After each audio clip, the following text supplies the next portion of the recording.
Souls connect audio books सुनने वाले सभी बहनों और भाइयों को मेरा हृदयपूर्ण प्रणाम। आज हम अपनी पुस्तक क्रोध से प्रेम की ओर के अगले अध्याय यानी अध्याय 5 को पढ़ना प्रारंभ करेंगे। अध्याय 5 है अपने जख्मों को पहचानना और प्रेम की ताकत के प्रति जागृत होना। Rejoicing our wounds and awakening to power of love, जिसे लिखा है लेवलॉन वॉन ली ने। लेवलॉन वॉन ली एक PhD होल्डर है और वे एक सूफी गुरु व लेखक भी हैं। वर्ष 2000 से उनके लेखन और शिक्षण का केंद्र एकत्व के प्रति विश्व चेतना को जागृत करना, आध्यात्मिक वातावरण तथा वर्तमान पारिस्थितिकीय संकट के प्रति हमारी आध्यात्मिक प्रतिक्रिया रहा है। तो चलिए अपने इस अध्याय को प्रारंभ करते हैं। मेरी कहानी, माई स्टोरी। मैंने क्रोध के बारे में बहुत छोटी उम्र में ही जान लिया था, लेकिन प्रेम को मैं काफ़ी समय बाद जान पाया। मेरी माँ अत्यंत क्रोधी स्वभाव की थी। उनका क्रोध किसी चाकू की तेज धार की तरह भावना रहित और चुभने वाला था। क्रोध ने उनके पारिवारिक संबंधों को खत्म कर दिया और जब मैं 14 साल का हुआ, हमारा परिवार उनके क्रोध से टूट चुका था। कई अन्य बच्चों की तरह मैं क्रोध और इसकी क्रूरता को अच्छी तरह से समझने लगा था, जो न सिर्फ क्रोध से आहत इंसान को बल्कि मेरी माँ को भी बहुत कष्ट देता था। हमारे परिवार के टूट जाने के बाद मैं उन्हीं के साथ रहता था। मैंने उनके क्रोध के साथ जीना सीख लिया था, साथ ही उसे टालना और उससे बचाव करना भी। हमारी पीढ़ी अपने माता पिता से ज़्यादा बात नहीं कर सकती थी, इसलिए मैं जान नहीं पाया कि उनके क्रोध की शुरुआत किस तरह से हुई, लेकिन मुझे ऐसा लगता था कि यह उनके बचपन के किसी दुखद अनुभव से संबंधित था। जैसा कई लोगों के साथ होता है, उनका क्रोध भी उनके हृदय की गहराइयों में कहीं छिपे हुए किसी जख्म से उन्हें सुरक्षा देता था। मैंने यह भी जाना कि उन्हें कभी प्रेम मिला ही नहीं। वे इस एहसास को जान ही नहीं पाईं। मुझे याद नहीं पड़ता कि मेरे बचपन में उन्होंने कभी मैं तुम्हें प्यार करती हूँ ऐसा कहा हो। मेरे शुरुआती जीवन के उन दुखद दिनों में मानो प्रेम का अस्तित्व था ही नहीं। आगे चलकर जीवन में मुझे प्रेम की रंगत और इसकी हार्दिकता, गर्मजोशी और स्नेह का प्रथम अनुभव हुआ। मैं 19 वर्ष का था जब मैं अपनी गुरु के संपर्क में आया, जो एक अधेड़ उम्र की रूसी महिला थी और कुछ ही समय पहले भारत से आई थी, जहां उन्होंने एक सूफी संत से प्रशिक्षण प्राप्त किया था। ये रूसी महिला जो मेरी अध्यापिका थी, उनका नाम इरिना ट्वीडी था। उन्होंने अपनी आध्यात्मिक साधना के बारे में अपनी पुस्तक daughter of fire, diary of a spiritual training with a Sufi master में लिखा है। श्री राधा मोहन लाल उनके गुरु थे, जिन्हें वे भाई साहब कहती थी। सूफी परंपरा के अनुसार ईश्वर के साथ हमारा रिश्ता किसी प्रेमी और उसके प्रियतम के जैसा होता है। सूफी साधक प्रेम के रहस्यमय मार्ग से दर्द और तड़प के माध्यम से यात्रा करते हैं। ईश्वर से अलगाव का दर्द और प्रियतम जो हृदय में ही स्थित है, उससे मिलन की तड़प और बेचैनी। उत्तरी लंदन में रेल की पटरियों के नज़दीक बने उनके छोटे से कमरे में आते ही मुझे प्रेम का एहसास होता था। वह प्रेम व्यक्तिगत नहीं था, ना ही वह मातृत्व स्नेह था जो मैंने कभी पाया ही नहीं, और उसमें दो प्यार करने वालों का परस्पर प्रेम से भरा स्पर्श भी नहीं था। लेकिन उसमें एक पवित्र, सरल, असीम और सहज शक्ति थी जो मेरी अस्मिता के सभी पहलुओं से होकर मेरे आत्म सुरक्षा तंत्र को भेद कर भीतर तक उतर जाती थी। प्रेम का वह प्रथम अनुभव मुझे दिव्य उपस्थिति, दिव्य मदिरा की मिठास के रूप में हुआ था, जो जिस भी चीज़ को स्पर्श करती अपनी गिरफ्त में ले लेती थी। उससे मेरे शरीर की हर कोशिका सहज ही आनंद और विस्मय से जीवंत हो उठती थी। वह सहज था, वह एक दिव्य उपहार था। मुझे याद है, एक बार जब मैं ध्यान करने के बाद घर आया और अपनी माँ से बोला, माँ, वहाँ इतना ज़्यादा प्रेम था, तो मेरी माँ ने क्रोधित होकर कहा, प्रेम बहुत कठिन चीज़ है और इसके लिए बहुत प्रयास करना पड़ता है। लेकिन जिस प्रेम को मैंने जाना वह ऐसा बिल्कुल नहीं था। वह तो एक उपहार की तरह था। बहुत सालों बाद मुझे समझ में आया कि प्रेम एक दिव्य भाव है और यह सभी के जीवन का आधार और सृष्टि का मौलिक गीत है। उस समय मैं इतना ही समझता था कि वहाँ प्रेम मौजूद है, अयाचित और अनपेक्षित। धीरे धीरे इस प्रेम ने, इस दिव्य मदिरा के घूंट ने मुझ पर जादू कर दिया। मैं उस ईश्वर की ओर खिंचता चला गया और जिसे सूफी परंपरा में प्रियतम कहते हैं। प्रेम अलग अलग तरह से हमारा ध्यान खींचता है। अक्सर लोग प्रेम को मानवीय संबंधों की मर्यादा में खोजते हैं, जबकि आध्यात्मिक व्यक्ति सतह के भीतर प्रेम की गहनता में प्रवेश करते हैं। रूमी के शब्दों में, अपने स्वयं के अस्तित्व के मूल की ओर लौटना, यह प्रेम है। यहाँ हमें जीवन के महानतम रहस्य मालूम पड़ते हैं।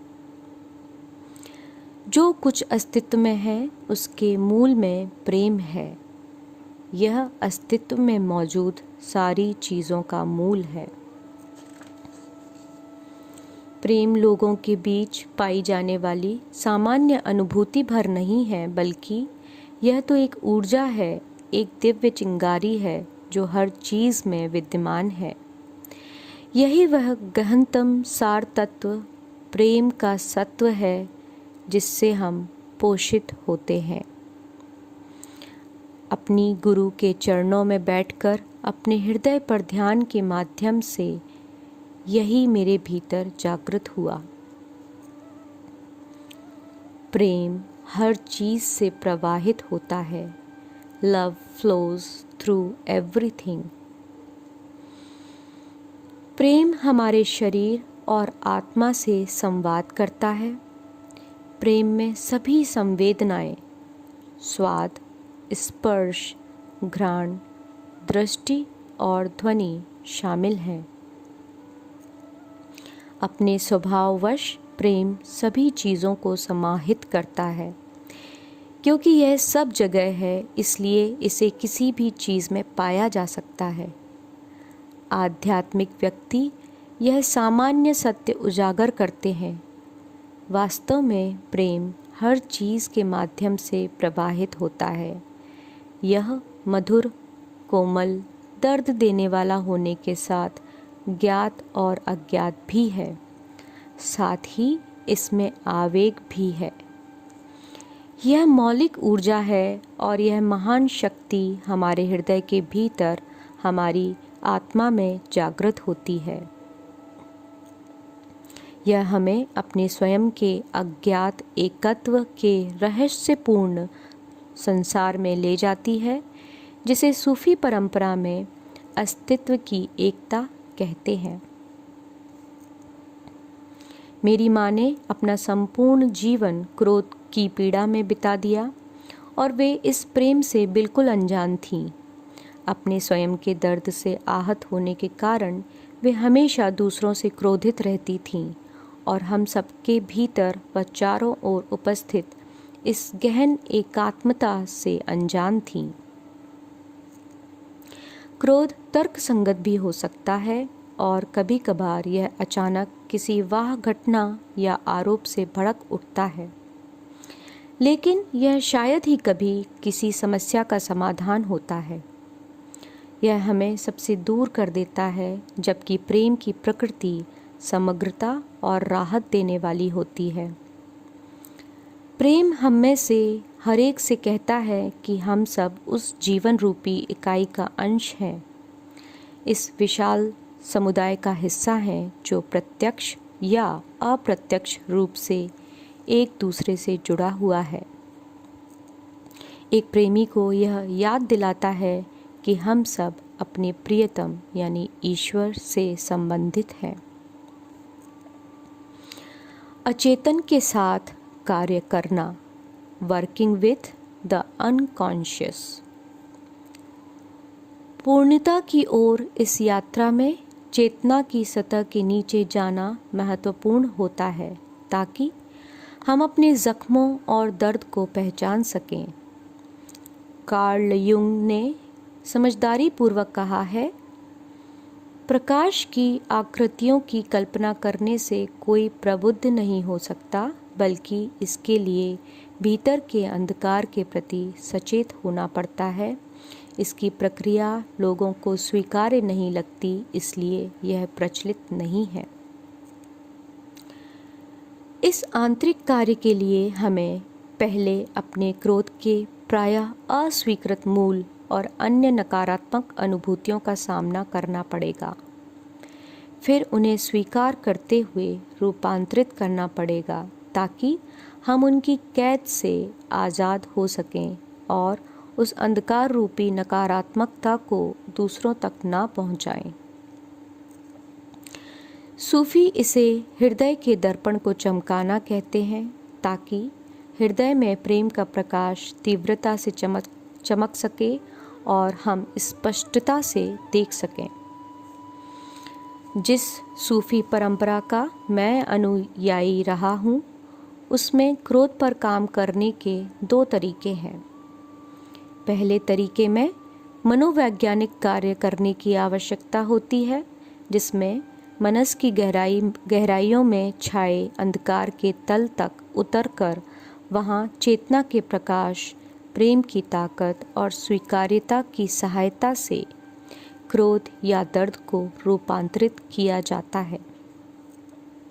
यह एक प्राचीन कीमियागरी है, जिसमें शीशे यानी हमारे मनस की मौलिक ऊर्जा को स्वर्ण यानी हमारी वास्तविक प्रकृति में परिवर्तित कर दिया जाता है। दूसरी विधि में धिक्र यानी जिक्र या मंत्र का उपयोग किया जाता है। इसमें सांसों की लय के साथ ईश्वर के नाम का आंतरिक रूप से जप किया जाता है। धिक्र रूपांतरण का एक शक्तिशाली साधन है।